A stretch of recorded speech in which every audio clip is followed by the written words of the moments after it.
দর্শক, বাংলার হিন্দু ও মুসলমান এই দুই ধর্মীয় সম্প্রদায় সম্পর্কে আপনি কি ভাবেন? ভাবছেন কি যে এরা দুটি আলাদা সম্প্রদায়, তেল আর জলের মতো এরা কখনো এক হতে পারে না? এমন চিন্তা সম্পূর্ণ ভুল এবং কিছু মানুষের মন গড়া মিথ্যাচার মাত্র।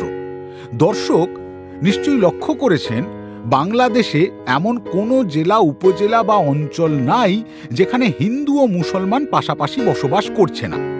এমন কোনো মুসলমান বাংলাদেশে খুঁজে পাওয়া যাবে না যার একজন হিন্দু বন্ধু নাই। এমন কোনো হিন্দু পাওয়া যাবে না যার অন্তত একজন মুসলমান বন্ধু নাই। দুই ধর্মের যত বড় বড় উৎসব আছে তাতে সমান তালে অংশগ্রহণ করছে তরুণ যুবক সমাজ। গর্ব করেই বলা যায়, এমন সৌহার্দ্য, এমন সম্প্রীতি পৃথিবীর কোন প্রান্তে দেখা যায়? এমন ঘটনা এদেশে বিরল নয় যে হিন্দু মুসলমান যুবকরা একসঙ্গে চাঁদা তুলে পুজোর আয়োজন করছে। বিরল নয় যে হিন্দু মুসলমান একসঙ্গে অর্থ সংগ্রহ করে লাশ দাফন করছে। তবে দর্শক, এক শ্রেণীর মানুষ এই সম্প্রীতির কথা জেনে শুনেই ভাঙতে চেষ্টা করেন। তারা সাম্প্রদায়িক সেন্টিমেন্ট তৈরি করে রাজনীতিতে ব্যবহার করতে চায়।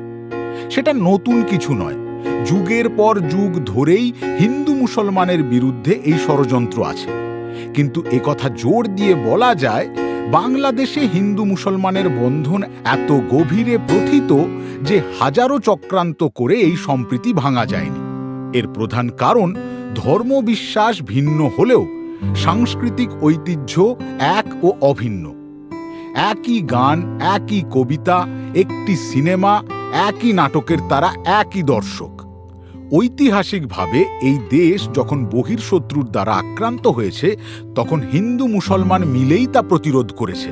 পলাশীর যুদ্ধে সিরাজদৌল্লার অন্যতম প্রধান সেনাপতি ছিলেন মোহনলাল। সালতানাত আমলে এবং মুঘল আমলে মুসলমান শাসকদের দরবারে বহু সেনাপতি, পণ্ডিত, চিকিৎসক ছিলেন হিন্দু। তারা ছিলেন সুলতান বা সম্রাটের সবচেয়ে ভরসার মানুষ। বিদ্রোহী কবি কাজী নজরুল ইসলাম ব্রিটিশ ভারতে বসে লিখেছিলেন, হিন্দু মুসলমান দুটি ভাই, ভারতের দুটি আঁখি তারা, একই বাগানে দুটি তরু, দেবদারু আর কদম চারা। পেটে ধরা ছেলের চেয়েও চোখে ধরার মায়া বেশি। অতীতে ছিল অতিথি, আজ সে সখা প্রতিবেশী। ফুল পাতিয়ে গোলাপ বেলি, এক সে মায়ের বুকে খেলি, পাগল তারা ভিন্নভাবে আল্লাহ ভগবানে যারা। আসলে সম্প্রীতিতেই একটি জাতি শক্তিশালী হয়ে ওঠে, বিভাজনে দুর্বল হয়। পাশাপাশি থাকলে আপন ভাইয়ে ভাইয়েও দ্বন্দ্ব ফ্যাসাদ হয়। পাশাপাশি রাখা দুটি থালা বাসনেও ঝনঝনানি জয়। কিন্তু সেটা বিরোধ নয়, সেটা বিদ্বেষ নয়।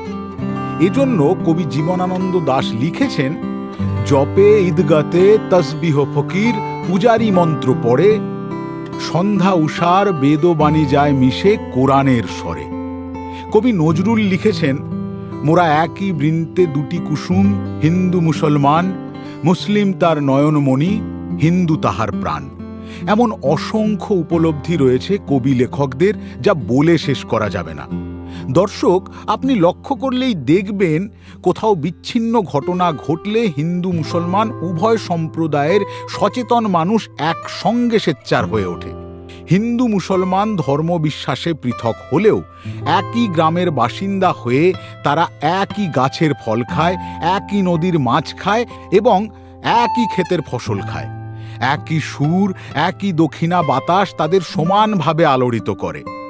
চেষ্টা যতই হোক, এই সম্প্রীতি ভাঙে কার সাধ্য?